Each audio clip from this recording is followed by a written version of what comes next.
Medical কলেজখন connect কৰিব পাৰি সকলো ঠিকে থাকিলে এই বছৰ মানে 2025-26 নিৰ্বাচনৰ আগতে গোৱালপাৰা মেডিকেল কলেজখনৰ কাম আৰম্ভ কৰাৰ বাবে মাটি ইয়াতে হ'ব। কিন্তু মাটিটো অকণমান 80 বিঘা মাটি আছে আৰু ৰাইজৰ পৰা 20 বিঘা ল'ব লাগিব। ক্ষতিপূৰণ দিয়ে লোৱা হ'ব আৰু মেইন ৰাস্তালৈকে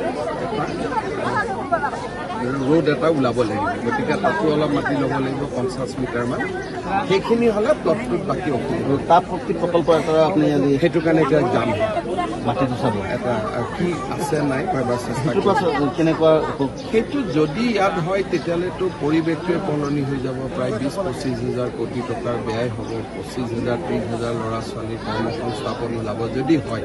কিন্তু কৰা ইমান সহজ নহয়। 20,000 কোটি টকা পোৱাটো সহজ নহয়। কিন্তু অন্ততঃ মই চাই যাওঁ তাৰপাছত ফলাফলটো কেনেকুৱা এতিয়া ফলাফল এইটোৱে হ'ব না। যদি সেইটো কৰিব পাৰোঁ তেতিয়াহ'লেতো গোৱালপাৰা জিলাৰ পৰিৱেশটোৱে সলনি হৈ যাব। একেবাৰে শেষে হৈ যাব। কহিনুৰ পেপাৰ মিলটো সেইখিনিতো মাটিয়াৰ কাৰণে সেইখিনিতো এপ্ৰুভ হৈ গৈছে। আপুনি যাব আজি এবাৰ যাম। গোৱালপাৰাৰ বহু ভূমি এতিয়াও বেদখল কৰি লাহে লাহে ক্লিয়াৰ কৰি গৈ আছোঁ। ক্লিয়াৰ হৈ থাকিব আৰু তেওঁলোককো য'ত ভূমিহীনসকলক আমি মাতিও দিম। এনেকুৱা নহয় যে খালি উচ্ছেদে হ'ব। যদি কোনোবা সঁচাই ভূমিহীন তেওঁলোকক আমি চায়ো দিম। কিন্তু বহুত বেছি ফৰেষ্ট ইয়াত দখলত আছে। ইমান ঠিকো নহয়। যিহেতু গোৱালপাৰাটো আচলতে দেখিবলৈ পোৱা গৈছে যে ৰাজনৈতিক ক্ষেত্ৰত আছিলে কেৱল কংগ্ৰেছৰ এটা দখলত আছিলে, UDFৰ দখলত আছিলে। এইবাৰ এতিয়া কেৱল বিজেপি। সংখ্যালঘু অধ্যুষিত এলেকা ধৰক বহুত ভাল হৈছে আপোনালোকৰ। আমাৰ জলেশ্বৰত ভাল হৈছে আৰু সংখ্যালঘু ৰাইজে এইবাৰ আমি আশা কৰোঁ যে আমি পশ্চিম গোৱালপাৰাও জিকিম, পূব গোৱালপাৰা জিকিমে, জলেশ্বৰতো আমি ভাল পাইম। 90% ভোটৰ থকা জলেশ্বৰত আপোনালোকে পদুম ভাল ফাইট দিম কাৰণ এইবাৰ পদুম ফুলিছে তাতে আৰু জিলা পৰিষদ এটা জিকাটো সহজ কথা নহয়।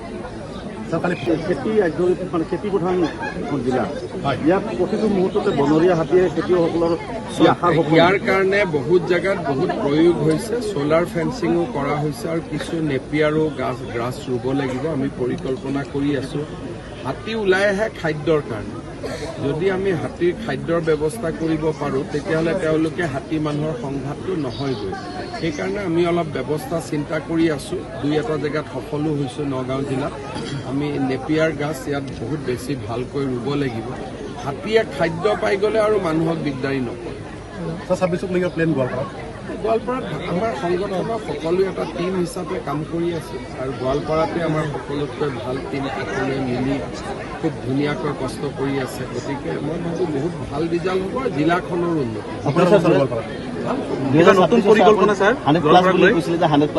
মই যাম বুলি কোৱা নাই। মই কৈছোঁ যে কাৰ্যকৰ্তা ৰাইজে আশীৰ্বাদ দিলে যাব পাৰে। প্ৰতিটো আমি যিহেতু ৰাজনৈতিকভাৱে ইলেকশ্যন কৰা নাছিলোঁ গতিকে আমি মিলা মিছা কৰি দিয়াৰ চেষ্টা কৰিম। কিন্তু আমি বহুত বেছি নোসোমাম।